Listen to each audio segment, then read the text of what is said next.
আসসালামু আলাইকুম। আজকে সকাল সকাল 5 জানুয়ারি ডিউটি স্টার্ট করলাম। ও আপনারা দেখতে থাকুন।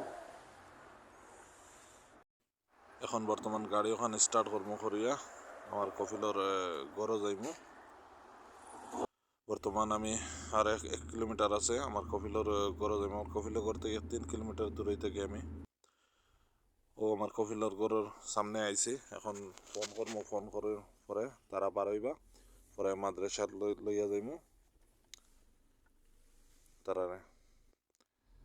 দেখতে পারো আমার কফিলর বড় ফুয়ার মাদ্রাসা। আজকে একটা মাদ্রাসাও আছিল। এখন মাদ্রাসা দিয়ে আমি এখন আমার রুমে দিয়ে যাই। আর আমি যে হোটেলে থাকি হোটেলে দিয়ে যাওয়া তখন বর্তমান আমার হোটেল হোটেলে আমি থাকি। আর এখন ভিতরে যাইমু, ভিতরে গিয়া দেখমু খে কিতা করা আপনারা লগে শেয়ার করমু। বর্তমান ভাত রান্দাওর তেল মশলা সব দেওয়া হয়ে গেছে। এখন পানি ডালাওর বাবাতে ভাত দেওয়া হইব। ভাত দিয়ে রান্ধা হইব আধা ঘন্টা যাইব। তো এখন বর্তমান সালাদ বানানি ওর আজকের লাগে তখনও। আর ভালো লাগলে একটা লাইক শেয়ার কমেন্ট করবা।